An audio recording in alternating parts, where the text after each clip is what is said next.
hindi na nga tapos, may butas pa ang halos 100 million peso flood control project sa Kalumpit, Bulacan na binisita ni Pangulong Bongbong Marcos. Kaya ang contractor nito pinagpapaliwanag.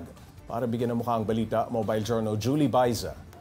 Inabot ng ilang buwan bago humupa ang pagbaha sa Kalumpit, Bulacan matapos sa mga nagdaang sama ng panahon.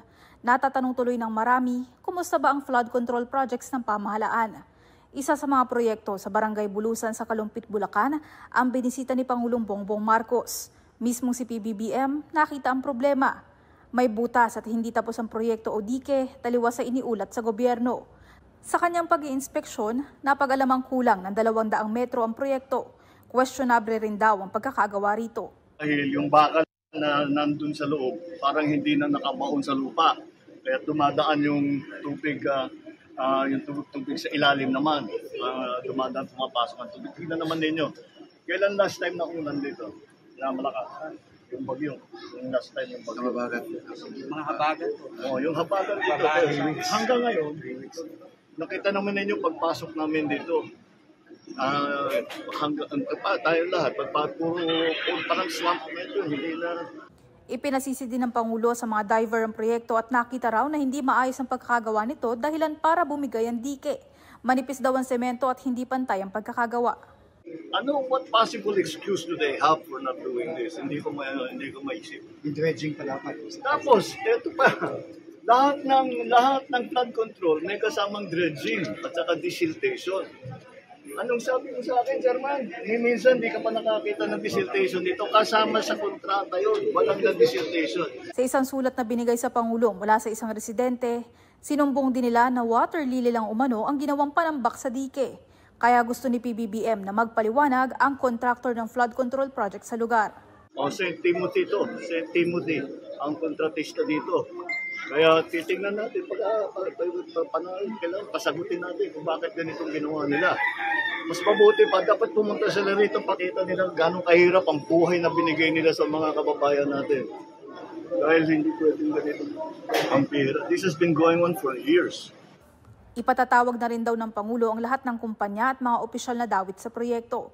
Kailangan anyang i-trace saan ang galing ang proyekto, sino ang pumirma sa ulat na nagsabing tapos o completed ito, at saan napunta ang pondo. Hinikayat ng Pangulo ang mga opisyal ng lokal na pamahalaan na mag-report sa sumbong sa Pangulo website tungkol sa malalapang anomalya. Maaari rin daw silang lumapit sa media para mai-report ang katiwalian. Mobile Journal Julie Baiza po, hatid ang mukha ng balita. Pag-usapan pa natin ang flood control projects kasama si Mobile Journal Julie Baiza. Julie, bakit daw itong river protection structure at flood mitigation structure sa Kalumpit ang napili ni PBBM na bisitahin ngayong araw? Actually, kagabi, Pops, medyo late na nung nga nabigyan nga ng abiso ang media tungkol sa pagbisita niya ng Pangulo. Pero Pops, siya inaasahan na rin talaga na isa sa mga bibisitahin niya yung Bulacan kasi ang Bulacan yung nangunguna sa may pinakamaraming flood control projects. Iyan nga yung binanggit ng Pangulo nung nakaraang Lunes na bakit nga taliwas nga daw doon sa most flooded din naman na probinsya. Dapat iyon daw yung may pinakamaraming proyekto. So inaasahan na talaga na iikot siya sa lahat ng mga may maraming flood control projects. Julie, gaano ba karami ang flood control projects sa Bulacan? Actually, sa ngayon, merong 668 flood control projects. Pero ang mga yan, sasailalim pa sa validation, tinitingnan pa yung status. Kasi nga, kagaya nitong sa Barangay Bulusan, Popshay, hindi tapos, pero ang nakalagay dyan, completed. Meron pang isang binisita si PBBM sa Barangay Frances naman. Ganon din yung problema, Pops. Nakalagay din completed na naayos, pero nung in-inspeksyon, butas. O kaya ay may kulang sa dike, yung dyan sa Bulusan, kulang ng 200 meters. Okay, Julie, yung sulat na ipinadala ng isang residente, paano ito nakaabot kay PBBM? Kanina kung napapansin mo, si PBBM sa lahat ng mga event na pinupuntahan niya actually, kumakamay siya, nakikipag-usap siya doon sa mga tao. And kanina, ganun din yung ginawa ng Pangulo, pagbaba niya ng sasakyan, nakipag-usap siya doon sa mga lolo't lola, mga taal na taga-dyan yan sa Kalumpit, Bulacan, Popshay. At doon nga nagkakaroon ng pagkakataon na abutan ng Pangulo. Minsan regalo, minsan pagkain, and ngayong araw, liham yung ibinigay sa kanya, ipinaabot sa kanya kung ano ba yung status. Kumbaga, ito kasi kung mga may edad na, hindi na kaya mag-report doon sa website, kaya pinadaan na lang dyan sa papel. Julie, isa sa sumbong ay water lily raw ang ginawang panambak. May mag-iimbestiga na ba dyan?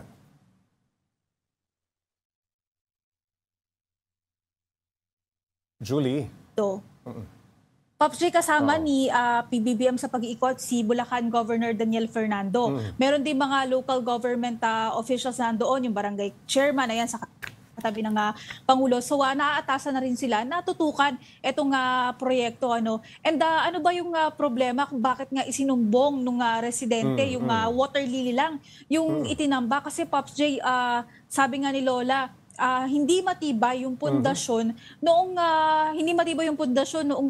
dike, no? So pinangambahan nila na pumasok pa rin yung tubig sa kanila.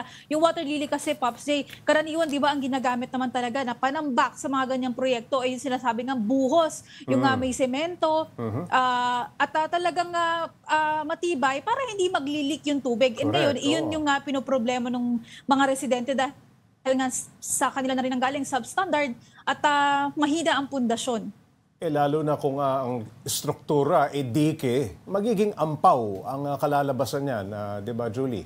Okay. Yun nga, Pops, yung ginamit na term kanina ng mga residente, no, Ampaw. ampaw daw, yung dike, at wala Oo. talaga silang tiwala, kumbaga, kasi pinasisid nga rin mismo ng Pangulo, sabi niya, hindi raw pantay-pantay at saka maninipis yung mga semento. Hindi lang dyan sa Bulusan, Pops J, yung isa pa niyang binisita, yung sa Barangay Frances, sabi ni PBBM, halos ganito lang daw kakapal yung semento. Nako, Napakalayo daw dun sa dapat na standard na makapal para matibay talaga. And kapag daw sinubukan mong pisilin, parang kaya mong makrush yung semento. So ganoon daw kalabnaw. At kinakailangan ang Pangulo pa ang mag-i-inspect ng mga proyektong tinapos, ano?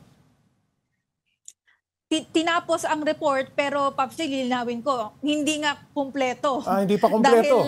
Dahil butas nga. Parehas butas yung dalawang flood control projects dyan. And tinatanong nga niya kanina yung mga barangay chairman, eto ba, nasira na lang ba to, nabutas na lang ba to? Ang sabi ng barangay chairman, hindi daw. Talagang hindi daw yan kinumpleto, talagang butas at inireport lang na completed. Ayun, maraming salamat, Mobile Journal, Julie Baiza.